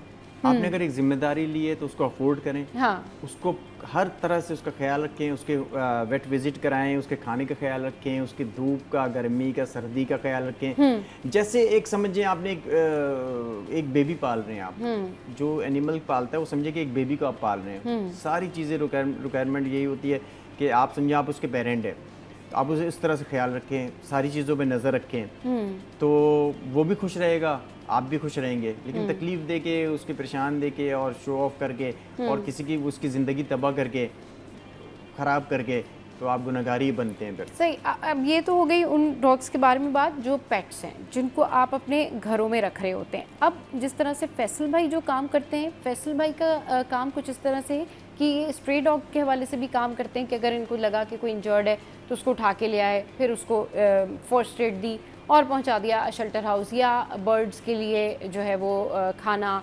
पानी एंड ऑल। तो ये सारी चीज़ें ये प्रोवाइड करते हैं और बहुत सारे लोग इनको सपोर्ट भी करते हैं। तो अगर आप भी इनको सपोर्ट करना चाहते हैं तो बिल्कुल इनको सपोर्ट करें। अगर आप भी चाहते हैं कि आप भी इस हवाले से अपना पार्टिसिपेशन इस सोसाइटी में जो है वो डालें, तो ज़रूर आप इनको कांटेक्ट कर सकते हैं। ज़रूर फैसल भाई के थ्रू जो है आप बता सकते हैं कि भाई यहाँ पर ये प्रॉब्लम है या यहाँ स्ट्रे डॉग है। एटलीस्ट उस डॉग की जो मदद है वो आप कर सकते हैं। ख़ुद नहीं भी आपके पास टाइम है, आपने देखा है किस जगह पर कोई ऐसा इंसिडेंट हुआ है, आपने देखा है किसी का कोई कैट जो है उसको किसी गाड़ी ने मार दिया है या वो ज़ख्मी है, तो आप इन्फॉर्म कर सकते हैं। और ये पर्सनली तरीके से जो है वो इन तमाम तर चीज़ों को कैरी करते हैं। तो फैसल भाई, आप क्या कहना चाहेंगे लोगों को, क्या एडवाइस देना चाहेंगे, क्या बताना चाहेंगे कि वो आपको कैसे कॉन्टेक्ट करें और क्या कुछ है? वो खुद भी कर सकते हैं। जब मैं खुद अकेला कर हाँ। सकता हूँ तो आप खुद भी अपनी ज़ात से कर सकते हैं। आप पानी देना बॉल पे शुरू कर दें। अच्छा। जब आप बॉल में, पॉट में पानी रखना शुरू कर देंगे, हाँ। फिर आप देखेंगे कि चिड़िया आई है पानी पी रही है, या कोई भी कौवा है, कोई भी जानवर आया पानी पी रहे। एक दिन आप देखेंगे खुदा ना खास्ता कि वो इंजर्ड है, तो आप ज़रूर उठ के जाएंगे और उसको वेट के पास लेके जाएंगे। हाँ। तो इस तरह से आप यूज टू हो जाएंगे और आप अपना आपका फिर काइंड हो जाएंगे आप, और उनकी हेल्प करना शुरू हो जाएंगे। हाँ। और इस तरह आपका दिन भी ज़ाया नहीं होगा। तो पॉट पे सबसे पहले पानी, और घर में देखें, मैं आपने लेफ़्ट ओवर है, अब आपने बिरयानी उठा करके वो रोड पे पक्की बांध के फेंक दी। अब वो खोल ही नहीं पा रहे, जानवर है वो तो खोल ही नहीं पा रहा। मैंने अक्सर जा करके फुटपाथों पे जाके वो शॉपर्स खोले, अच्छा। खोल के ये था कि इनको आसानी हो। तो आसानी पैदा करें, लोगों के लिए आसानी पैदा करें, मुश्किल पैदा नहीं करें। अपनी ज़ात से किसी को तकलीफ नहीं दें। सही। चलिए जी, thank you very much Faisal भाई, आप हमारे स्टूडियोज़ आए और आज इंतहाई अहम मौजू के ऊपर हमने बात की। बात यही है कि काइंडनेस जो होता है ना, जो आपका एक मेहरबानी का जज्बा है, आपकी जो काइंडनेस है, आपकी जो एक हमदर्दी होती है दूसरों के साथ, ये आपकी अपनी पर्सनैलिटी को भी बनाती है। मतलब आप अगर किसी की मदद करते हैं, तो मैं हमेशा कहती हूँ कि आप अपनी मदद करते हैं, अल्लाह ताला आपके लिए जो है ना खैर के रास्ते खोलता है। जब आप किसी की मदद करते हैं तो अल्लाह भी आपकी मदद करता है। ब्रेक लेते हैं, ब्रेक के बाद वापस आएंगे, फिर एक और टॉपिक जो है वो डिस्कस करेंगे। हमारे साथ रहिए।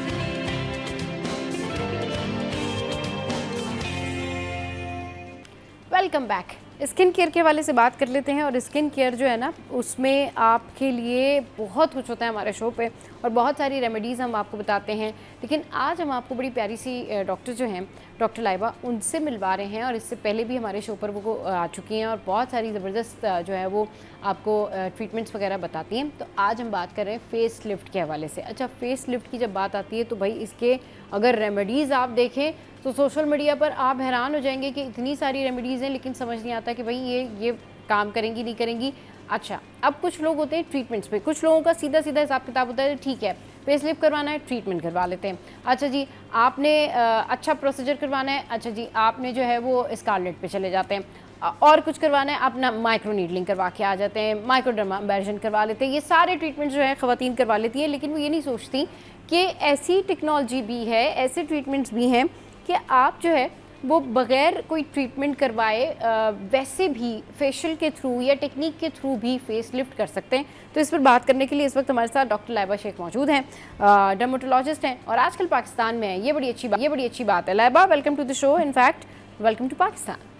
कैसी हैं आप? Thank you so much, thank you Saba. मैं बिल्कुल ठीक, आप कैसे हो? मैं बिल्कुल ठीक ठाक। लाइबा, ये बताइए कि ये जो ट्रीटमेंट जिसका आज हम जिक्र करने जा रहे हैं, जिस हवाले से हम बात करेंगे कि ये बगैर सर्जरी के फेस लिफ्ट, ये क्या है? मतलब ये ख़वातीन कैसे करवा सकती हैं, किस एज की ख़वातीन करवा सकती हैं, और इसमें क्या इसका ट्रीटमेंट का कितना टाइम है, मतलब कितने इसकी सिटिंग्स है, कितने विजिट्स हैं इसके, ये बताइएगा। सबा, ये फेस लिफ्ट जो है ना, वो बेसिकली हम करते हैं जब हमारा वॉल्यूम लॉस हो जाता है फेस पे, या हमें रिंकल्स आना शुरू हो जाते हैं बिकॉज ऑफ डिहाइड्रेशन ऑल्सो। इससे टू बी ऑनेस्ट एज का ताल्लुक एज सच नहीं है। हमारा टैबू बना हुआ है हमारे सरों में कि फेस लिफ्ट तभी हो सकती है when we are old in age, but ऐसा नहीं है। It actually depends a lot on, आजकल आपने देखा है बहुत सारे वेट लॉस के तरीके आ गए हैं, राइट? और जब आप बहुत इमेंस वेट लॉस करते हैं तो आपका फेस एकदम श्रिंक हो जाता है, यू लूज योर वॉल्यूम, आपका वो सब लुक चेंज हो जाती है, आपकी ढलकी सी लुक आना शुरू हो जाती है, और ये बहुत यंग एज में भी हो रहा है, ठीक है? तो अब इन सब के लिए बहुत सारी ट्रीटमेंट्स अवेलेबल है। आपने जिस तरह मेंशन किया, micro needling, dermabrasion, scarlet and all these are very basic treatments, ठीक है? इनसे आपका वो फेस लिफ्ट नहीं होगा, सही, बिल्कुल। बट अब इतने बायोस्टिमुलेटर अवेलेबल हैं in the market. I don't know if I can mention the names, but there are plenty of them available which work like liquid threads. ठीक है, आपने थ्रेड लिफ्ट सुना होगा, जी जी, राइट? तो जो लोग एक सर्जरीज के थ्रू नहीं जाना चाहते, जो एक्चुअली थ्रेड्स नहीं करवाना चाहते, हाँ, उनके लिए अभी ऑप्शंस हैं कि लिक्विड थ्रेड्स आ गए हैं। आप वो इंजेक्ट करते हो इन स्पेसिफिक एरियाज, एंड वो फिर eventually with in few months and few days वो आपका अपना कोलेजन स्टिमुलेट करता है, which gives you a lift. ये कुछ एट टाइम्स 2 सेशंस चाहिए होते हैं, इसके एट टाइम्स 3 सेशंस भी लग जाते हैं। बट अगेन, आप अगर एक्सपेक्ट करो कि बिल्कुल हमारी स्किन कट जाएगी जिस तरह ढलकी हुई स्किन होती है, वो नहीं होती, but you get quite an effect of a face lift, that is there. सही। तो अच्छा, अब ये ट्रीटमेंट किस तरीके से लिया जा सकता है, और क्या इसका प्रोसेस है, कितनी इसकी सिटिंग्स हैं, विजिट कितने, ये ज़रा थोड़ा सा एलेबरेट करके बताएं ना लाइबा। सिटिंग्स 2 से 3 सिटिंग्स होती हैं डिपेंडिंग ऑन द फेस। सही। कितनी जरूरत है, कितनी वॉल्यूम डिप्लीशन है, कितना how many wrinkles are there, what is the age of the patient, what is the lifestyle of the patient, सब इस पे डिपेंड करता है, बिकॉज इसका डाउन टाइम भी होता है। अच्छा। एक चीज, दूसरी चीज ये इट्स कॉल्ड PLLA, पॉलीलैक्टिक, ये एक ट्रीटमेंट है। इसमें हाइलुरोनिक एसिड मिक्स भी करते हैं हम। मैं सब एक एग्जांपल देती हूँ बार बार, कि आप एक किशमिश को देखें और एक नॉर्मल ग्रेप को देखें। जब किशमिश से आप यू सी वो कितनी सुखड़ी हुई होती है, right, is because it's so wrinkly और हार्ड होती है, बिकॉज उसमें हाइड्रेशन नहीं होती। वेयरएज जब उसमें लिक्विड है तो आप देखो कितना प्लम्पी लुक देता है। Right. So it's the same thing with our face. आप जितना हाइड्रेट रखोगे, जितने उसके अंदर कोलेजन होगी, इतना अच्छा रहेगा। So you can do skin boosters, you can do collagen stimulation injections. आप क्लिनिक आएंगे, हम आपकी नमिंग क्रीम लगाएंगे, the procedure is for like 15 to 20 minutes, and then you're good to go. But इसका डाउन टाइम है, face पे swelling होती है 1 से 2 दिन। तो अगर ये कोई कहे कि हम किसी को बताना नहीं चाहते, हमने ट्रीटमेंट कराया, तो ये पॉसिबल नहीं है। एविडेंट स्वेलिंग होती है फेस पे। अच्छा, वो एविडेंट स्वेलिंग होती है, वो पता लग रही होती है, और उसका डाउन टाइम भी 2 से 3 दिन है। जी जी, सही। अच्छा, ये फेस जी, लिफ्ट स्वेलिंग जो है, सबसाइड होने का दाम। अच्छा लाइबा, ये जो फेस लिफ्ट है, मुझे आज तक ना ये बात समझ में नहीं आई कि लोग पहले इंटरनली अपनी स्किन को अच्छा नहीं करते, लेकिन सुपरफिशली वो इंटरेस्टेड होते हैं कि स्किन पे काम करा लिया जाए। फेस लिफ्ट करना है, फेस लिफ्ट कराने से पहले स्किन की इंटरनल कंडीशन तो चेक कर लें, पिंपल्स जो हैं वो आपको हैं तो वो आप बेहतर कर लें, टू टोन स्किन है तो पहले स्किन को आप साफ़ कर लें। अगर आपके मतलब कोलेजन का प्रॉब्लम है तो स्किन का कोलेजन का कोई मसला हल कर लें। फेस लिफ्ट एक लास्ट वाला काम है तो वो आप लास्ट में करा लें। लेकिन क्या होता है कि लोगों को बस सुपरफिशियल ट्रीटमेंट्स चाहिए होते हैं कि बस जो है ना वो सामने से बिल्कुल ठीक लगी, लेकिन इंटरनल सिचुएशन अगर स्किन की ख़राब है तो उसके ऊपर वो तवज्जो नहीं देते। तो जब आप पूरा पैकेज देते हैं या आप इस तरह के ट्रीटमेंट्स करते हैं तो आपकी प्रेफरेबली मतलब आपकी क्या चॉइस होती है, आप क्या एडवाइस करते हैं कि नहीं पहले आप बाकी काम तो करवा लें स्किन के, मतलब फेस लिफ्ट तो हो ही जाएगा, तो किस तरह से करवाना चाहिए? अगर आपने स्टेप टू स्टेप अपनी स्किन पे काम करना है तो कैसे इनिशिएट करें, कहाँ से शुरू करें? क्योंकि आपको पता है कि ख़वातीन में बहुत ज़्यादा जो है वो कमी होती है हेमोग्लोबिन की, उस वजह से उनको डार्क सर्कल भी होते हैं, कोलेजन के इश्यूज़ भी होते हैं और फिर बहुत सारे इश्यूज़ होते हैं, तो वो कैसे ओवरकम करें उसको? सब आपने बहुत अच्छी बात की एक्चुअली, कि हम सुपरफिशियली नहीं देख रहे और हम डायरेक्ट डीप डाइव करते हैं कि हम डायरेक्ट सोल्यूशन पे चले जाएं जो face lift is solution for everything. हाँ। बट यू वेरी राइट कि अगर फेस लिफ्ट हम करते हैं तो वो हम इंटरनल काम करें, जो ऊपर की लुक है आपकी वो तो वैसे ही रहेगी। हाँ, ऑब्वियसली लिफ्टेड रहेगी, बट अगर अनइवन स्किन टोन है या एक्ने है वो तो वही रहेगा, वो फेस लिफ्ट पे ठीक नहीं होगा। हाँ। बट माशाल्लाह हमारी आवाम इतनी इम्पेशेंट है सबा कि किसी में ये पेशेंस लेवल नहीं होता कि वो कहें कि नहीं पहले हम ये ट्रीटमेंट करेंगे फिर हम ये करेंगे। बस यही है कि आप बस खींचते हैं डॉक्टर लाइबा, बस खींचते हैं हमें, वो बाद में हम देख लेंगे, दैट्स फाइन। बाद में देख लेंगे, बट हम यू टू वेरी टोन को बाद में देख लेंगे, बाद में देख लेंगे हम वो पिंपल्स बाद में होता रहेगा, वो इतना इंपॉर्टेंट नहीं लगता उनको। बट यू वेरी राइट कि हमें सबसे पहले we need to you know fix our overlook, उसके बाद हम इनर साइड पे जाएं। सही। एट द सेम टाइम मैं कुछ लोगों को ये कहती हूँ कि देखें जब तक आपका इनर साइड भी ठीक नहीं है हाँ। तो अगर आप बाहर से भी ट्रीटमेंट करें तो वो भी नहीं सही, हाँ, यू नो।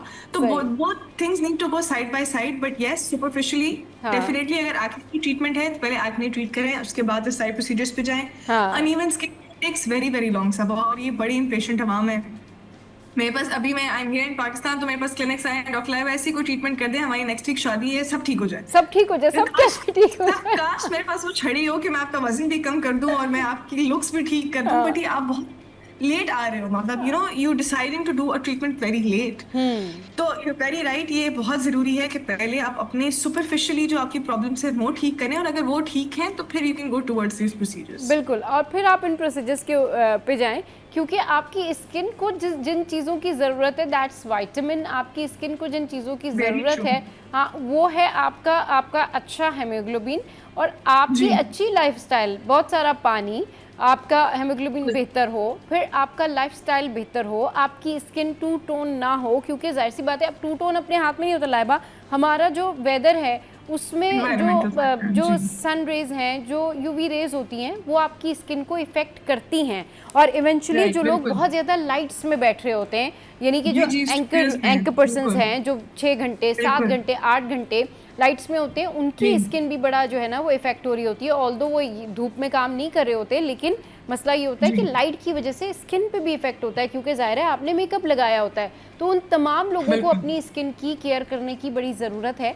और उनको चाहिए कि वो आप जिस तरह से ट्रीटमेंट करती हैं, आप जैसे बहुत सारे डॉक्टर्स जो हैं ट्रीटमेंट करते हैं, ट्रीटमेंट करवाएं। अच्छा लाइबा, अभी न्यू ट्रीटमेंट्स कौन से इन है जिससे जो है जिस पैकेज में, मैं इस तरह से बात कर लेती हूँ कि आप समझें कि आप ना किसी क्लाइंट से बात कर रही हैं कि भाई आपने पैकेज में फेस लिफ्ट भी देना है, स्किन ग्लो भी देना है, और साथ साथ थोड़ा सा रिजुविनेट हो जाए तो भी अच्छा है, वो डार्क सर्कल्स को भी कवर कर ले। सो व्हाट्स द ट्रीटमेंट, आप मुझे कौन सा ट्रीटमेंट देंगी, या आप किसी भी अपने क्लाइंट को कौन सा ट्रीटमेंट देंगी? ये मैं क्लाइंट्स के लिए पूछ रही हूँ, लोगों के लिए पूछ रही हूँ जी।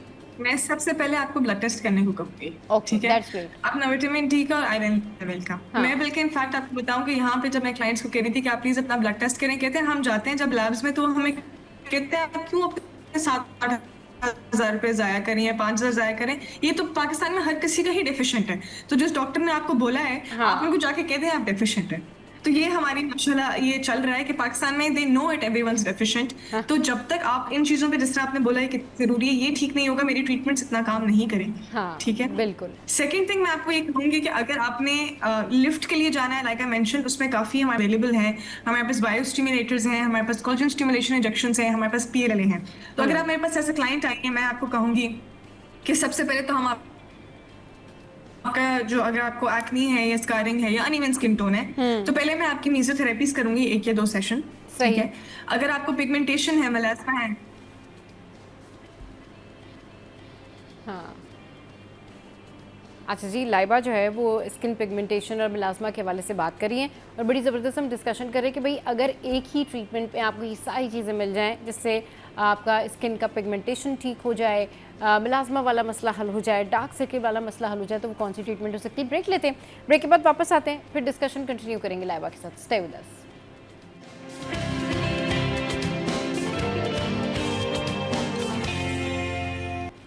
Welcome back. तो भाई इस वक्त हम लाइबा से बात करें, डॉक्टर लाइबा इस वक्त हमारे साथ मौजूद हैं, स्किन कंडीशंस के हवाले से हम बात करें। लाइबा, आप ट्रीटमेंट के हवाले से बता रही थी कि अगर मुख्तलिफ़ किस्म के लोगों को कंप्लेंट्स हों, स्किन के टू टोन के इशूज़ हों, डार्क सर्कल का इशू हो, या फिर जो है वो उनको स्किन रिजुविनेट करवानी है, फेस लिफ्ट करवाना है, तो कौन सा ट्रीटमेंट कराएं, ये बताएं जी लाइबा। लाइक आई मेंशन के डिपेंड्स के इशू क्या है एग्जैक्टली जब आप आओगे सबसे पहले तो मैं आपके ब्लड टेस्ट कराऊंगी, विटामिन डी और आयरन लेवल कराऊंगी, बिकॉज उसके अलावा मेरी ट्रीटमेंट इतना अच्छा काम नहीं करेगी। उसके बाद अगर आपको पिगमेंटेशन का इशू है तो I might as well go for lasers, या फिर मैं आपका केमिकल पील करूंगी। और अगर स्लाइट पिगमेंटेशन है, बहुत ज़्यादा अनइवन टोन नहीं है, तो I might just do mesotherapy, ये मैं करूंगी आपके। और या फिर माइक्रो नीडलिंग विद पीआरपी करेंगे, क्योंकि वो बिल्कुल फर्स्ट लाइन ऑफ ट्रीटमेंट होता है हमारे लिए। सही। ठीक है, अगर फिर ये हुआ उसके बाद फिर अगर मुझे आपका फेस लिफ्ट करना है तो फिर मुझे बायोस्टिमुलेटरी या पीएलए की तरफ आना होगा। तो ये दो कॉम्बिनेशन हम ट्रीटमेंट्स का करते हैं आपकी स्किन टाइप देख के। अगर एक्नी है तो पहले एक्नी को सबसाइड करेंगे, फिर हम बायोस्टिमुलेटर्स की तरफ जाएंगे। अगर पिगमेंटेशन है, like I mention, chemical peels करेंगे, फिर बायोस्टिमुलेटर्स की तरफ जाएंगे। इस तरह इट्स अ कॉम्बिनेशन, ये एक गो में नहीं हो सकेगा, ये अच्छा। 2-3 सेशंस लगते हैं। 2-3 सेशंस लगते हैं इसके, सही। अच्छा, जी, जी, ये जी। ये एक्सपेंसिव भी बहुत होता है, तो लोग अगर इसको जी। ग्रेजुअली स्लोली कुछ और पार्ट्स में कराना चाहें तो क्या सजेशन है आपकी कि किस तरीके से फिर वो अपनी स्किन पे काम करना शुरू करें कि उनके बजट पे भी थोड़ा भारी ना पड़े ना? अब सब इसको हम डिवाइड कर सकते हैं सेशंस को, ये हो सकता है, बट हाँ। The thing is product cost ही इतनी एक्सपेंसिव होती है कि वो प्रोडक्ट लगेगा ही आपको, बट अच्छा। Definitely still far far far cheaper than a face lift, that's for sure. Face lift से तो बहुत चीपर है। फिर आप देखो आपका कोई डाउन टाइम नहीं है, लाइक जिस तरह फेस लिफ्ट का डाउन टाइम होता है कि 6-7 महीने हीलिंग में लग जाते हैं, स्कार्स हैं, स्टिचेस हैं, फिर बेहतर ऐसा है, बहुत मसले हैं इसमें। अगर आप देखो आपको सुपरफिशियली कुछ भी नहीं होता सवाए स्वेलिंग के, सही। ठीक है, और वो स्वेलिंग 2 से 3 दिन में सबसाइड हो जाती है। सही। तो I think it's worth the price. और अगर बहुत बजट इशू है तो आप डिवाइड कर लो, मतलब जरूरी नहीं है कि अपने सारा प्रोडक्ट सेशंस एक को पे डिवाइड कर लगाओ। सकती हैं खवातीन ना, कि अगर उनको लगता है नहीं बजट के इश्यूज हैं तो सेशन बिल्कुल। डिवाइड कर लें। अच्छा, तो इसमें ये जो जी, जी। पीडीआरएन है, जी। ये कैसा ट्रीटमेंट है इसकी? जी, जी। इसकी बड़ी धूम मची हुई है, लोग बड़ी तारीफ कर रहे हैं इसकी। जी।